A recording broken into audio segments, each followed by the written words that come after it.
निदा फाजली का एक मिसरा है कि हर आदमी में होते हैं 10-20 आदमी, तो मेरा ख्याल है जनाब अहमद शाह साहब में 20 नहीं 20 आदमी हैं। इतना बड़ा वो ग्रैंड शो करते हैं, तो मैं आप सब की तरफ से उनका शुक्रिया अदा करता हूँ। क्योंकि 15 मिनट है तो मैं कोशिश करता हूँ, मुझे रोक दीजिएगा मैं जितना पढ़ सका। 15वीं आलमी उर्दू कॉन्फ्रेंस के इफ्ताही इजलास में कलीदी मकाला पेश करना मेरे लिए एजाज़ की बात है। उर्दू अदब की मुमताज़ तरीन शख्सियात मजलिस सदारत में तशरीफ़ फरमा है। पूरी उर्दू दुनिया से तशरीफ़ लाए अदीब, फ़नकार, साहिबान ज़ौक़, मुअज़्ज़िज़ीन शहर इस तारीख़ी हाल में मौजूद हैं। उनकी मौजूदगी में मुझे चंद बातें कहने की दावत देना मेरी वाकई इज़्ज़त अफ़ज़ाई है। मैं इसके लिए जनाब अहमद शाह और इस कॉन्फ्रेंस के दीगर मुंतज़मीन का दिल की गहराइयों से ममनून हूँ। एक अदीब को ज़माने से क्या चाहिए? उसे एजाज़ और मसनद नहीं चाहिए। उसे एजाज़ बख्शने वालों और मसनद तकसीम करने वालों से फ़ासला भी चाहिए, ताकि वो अपनी आज़ादी बरकरार रख सके, सवाल की आज़ादी और कहने की आज़ादी। एक अदीब बस ये चाहता है कि उसके होंठों पर ताला ना हो और ज़ुबान पर छाला ना हो। ताकतवरों का लगाया हुआ ताला और सच ना कहने से ज़ुबान पर पड़ने वाला छाला। शकीब जलाली ने कहा था, हक बात आके रुक सी गई थी कभी शकीब, छाले पड़े हुए हैं अभी तक ज़ुबान पर। एक अदीब की ज़िंदगी के बेहतरीन लम्हात वो होते हैं जब उसकी मुलाकात अपने अंदर मुकीम उस शख्स से होती है जो उससे सब लिखवाता है। उस वक्त भी लिखवाता है जब ज़माना, मुक़्तदरा, मुआसिरीन उसे बुरी तरह मुस्तरद कर देते हैं। वो शख्स चाहता है कि वो बाहर से पढ़ने वाले कोड़ों के खौफ के बगैर बोलता और लिखता रहे, और उस खामोशी के दुर्रों के बगैर लिखता रहे जो बाज़ अदीब उस वक्त इख्तियार कर लेते हैं जब उन्हें बोलना होता है। हज़रत अली का कौल है, कलाम करो ताकि पहचाने जाओ। अदीब की पहचान सिर्फ ये नहीं कि वो क्या और कौन है, बल्कि ये है कि वो कब, कहाँ और किन के सामने और किन के लिए कलाम करता है। एक अदीब की असली पहचान ये है कि वो अपने कलाम की ताकत और कलाम के महल दोनों से वाकिफ होता है। एक अदीब अज़ली मुसाफिर है। वो इंसानी वजूद की तारीख और मुहीब घाटियों में उतरता है। वो समाज, तारीख, रिवायत, तहजीब, मुआसिर सियासत के ममनूआ मंतकों में कदम रखता है। वो हर उस जन्नत के लालच को ठुकराता है जिसमें मसनदें, तकिए, जाम, हूर और गिलमान तो हूँ, मगर उसके लिए ताकत के ममनूआ इलाकों में कदम रखना और अपनी मुसाफिर रूह को गिरवी रखना लाजिम हो। अदीब ये चाहता है कि वो इंसानों के अंदर की तारीख, कटी फटी मुज़महल दुनिया और बाहर की आमतौर पर सफाक दुनिया के किस्से बेखौफो खतर सुनाता रहे। गुज़िश्ता चंद सालों से हम तारीख के बाद अनोखे वाक़यात का मुशाहिदा कर रहे हैं जो हमारे ज़माने के अदीब, हमारे ज़माने के अदब और अदीब की आज़ादी के लिए एक बड़ा चैलेंज है। 21वीं सदी के पहले 20 सालों की नक्शगरी 9/11 के नतीजे में वज़ा होने वाली आलमी पॉलिसियों ने की। इसमें सबसे अहम निगरानी का निहायत कड़ा निज़ाम है। हम हर कदम पर एक नज़र न आने वाली ताकत की जद में हैं और उसको जवाबदेह हैं। एक दिखाई न देने वाला ताकतवर गैर हमारे आसपास, हमारे अंदर मौजूद है और हमारे एक एक अमल की निगरानी कर रहा है। हम मुसलमान यकीन रखते हैं कि कब्र में पहुंचने के फ़ौरन बाद हमें मुनकर नकीर के सवालों के जवाब देने होंगे।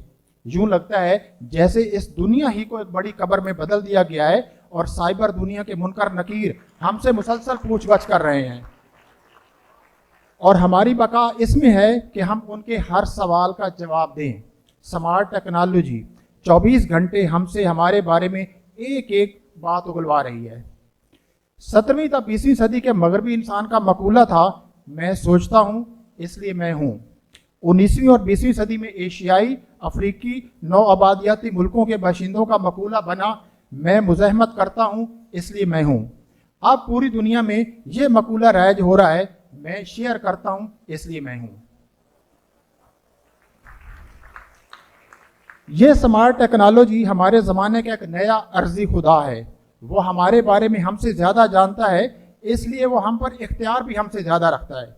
हम सोचने, सवाल उठाने वाली, मुज़ाहमत करने वाली मखलूक से ज़्यादा अपने मुतल्लिक बेधड़क सब कुछ उगल देने वाली मखलूक बनते जा रहे हैं, जिसे नया अर्जी खुदा एक डेटा के तौर पर महफूज करता जा रहा है और हमारी फ़र्द जुर्म खुद हमारे हाथों तैयार होती जा रही है।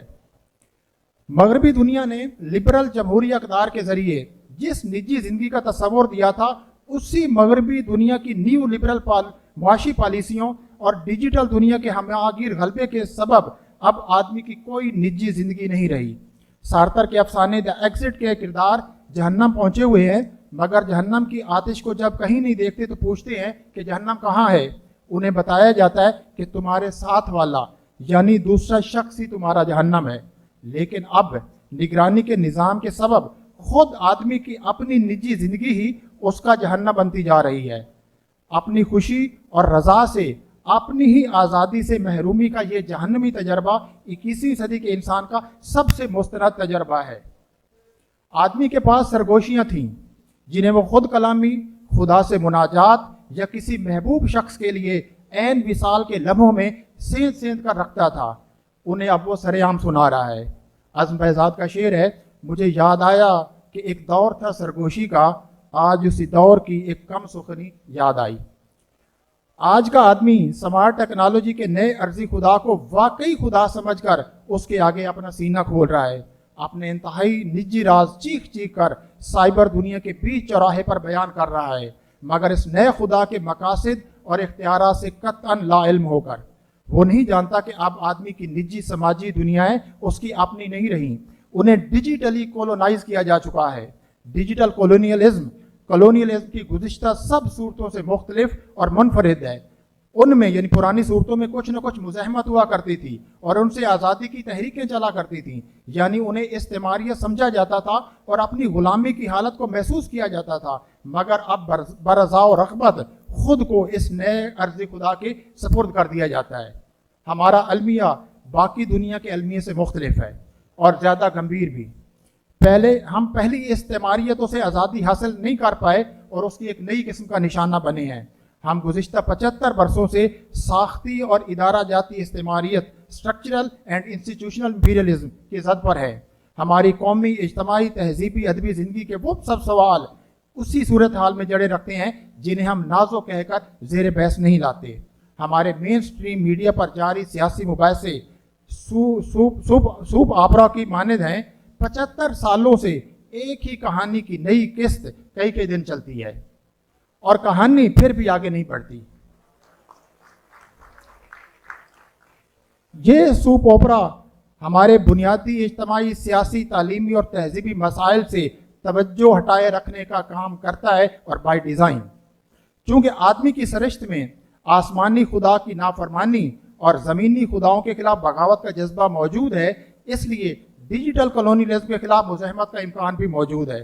नीज़ जिस तरह पुरानी इस्तेमारियत ही को उसके खिलाफ इस्तेमाल किया गया, यानी मगरबी तलीम याफ्ता लोगों ने मगरबी इस्तेमारियत के खिलाफ तहरीकों की राहबरी की, उसी तरह डिजिटल इस्तेमारियत ही को इसके खिलाफ इस्तेमाल करने वाले भी मौजूद हैं, मगर खाल खाल।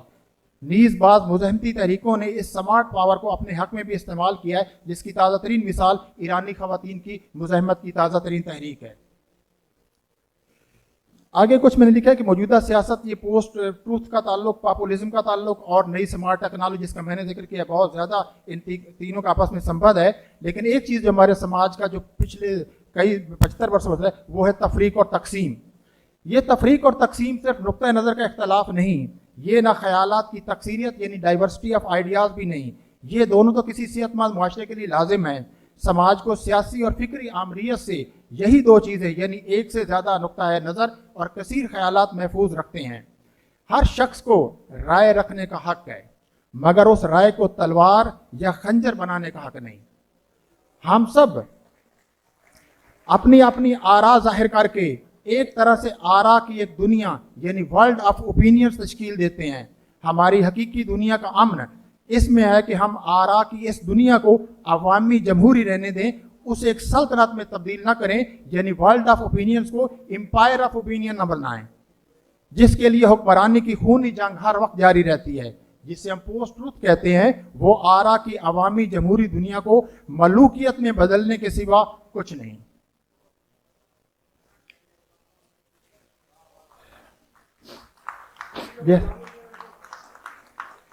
बस आखिरी चार लाइनें। Oh thank you. एक गिरोह की मंतक को दूसरे गिरोह की मंतक से रद्द करने वाले बहुत हैं। तकसीम की मंतक तारीखी असबाब और उसके समाज पर हकीकी असरात को वाज़े करने वाले ना होने के बराबर है। कुछ लोग बस करीब की तारीख में इस तफरीक की जड़ें तलाश करते हैं, किसी मुक़्तदर इदारे को निशानसाद कर लेते हैं, मगर वो इससे आगे जाकर नहीं बताते कि हम गुज़िश्ता 75 सालों से इदारा जाती और साख्ती इस्तेमारियत का शिकार हैं। इस्तेमारियत की ये सूरत जहाँ इंतहाई सटल होती है, वहीं सबसे ज़्यादा कारगर भी होती है। हम खुद आपस में लड़ते हैं, लड़ते लड़ते मर जाते हैं, मगर लड़ाई के बीज बोने वाले को कभी पहचान नहीं सकते। इसलिए कि ये कोई शख्स नहीं है, ये तो तारीखी तौर पर वजूद में आने वाला एक तर्ज फिक्र है जो इदारों की साख में उतरा हुआ है, और इसलिए जारी है कि हमने उसको समझने और उससे आगे बढ़ने की कोशिश नहीं की। हम रट और ग्रुप में चल रहे हैं, यानी सिर्फ धंसते हैं, आगे नहीं बढ़ते। हम बार बार उन्हीं सवालात पर उलझते हैं जो हमें 75 सालों से दरपेश हैं। मसला हम आज भी शनाख्त के और इसकी बुनियाद के सवाल पर तकसीम हैं। हम आज भी कौमी ज़ुबान और कौमी ज़ुबानों के मसले पर तकसीम हैं। हम अपनी तहजीब के तरकीबी अनासिर और उसकी तारीख के सवाल पर बटे हुए हैं। क्या वजह है कि दुनिया का कोई इस्लामी मुल्क अपने कबल अज़ माजी इस्लाम पर शर्मिंदा है न मुनकिर, सिवाय हमारे। हम जिस ज़मीन का नमक खाते हैं उसी को अपना गैर क्यों समझ लेते हैं। शनाख्त के इस झगड़े की जड़ कहाँ है? क्या वजह है कि आज भी हमारे लिए जदीदियत का दूसरा मतलब इल्हाद है? क्या वजह है कि हम इंसानी फिक्र और तअक्कुल की नफ़ी के लिए अपनी अकल की सब बेहतरीन कुव्वतें सर्फ करते हैं और उसे फिक्री जिहाद का नाम देते हैं? हमारे लिए आज भी ज़ुबानों की बहस मजहबी बहस की मानद निहायत नाजुक है। चुनाचे हम बहस और मुकालमा नहीं करते, मुसलसल अपना दिफा और किसी वक्फे के बगैर दूसरों का रद्द करते हैं। हमारे लिए वक्त रुका हुआ है, हम तारीख के रास्ते पर कहीं आगे नहीं बढ़ रहे और एक रट में फंसे हैं। हम किसी रज़मिये के किरदार नहीं, एक अलमिया गीत की मुसलसल दोहराई जाने वाली उदास लाइन है। बकौल ज़फ़र इकबाल, दरिया है रुका हुआ हमारा, सहरा में रेत बह रही है। बहुत शुक्रिया।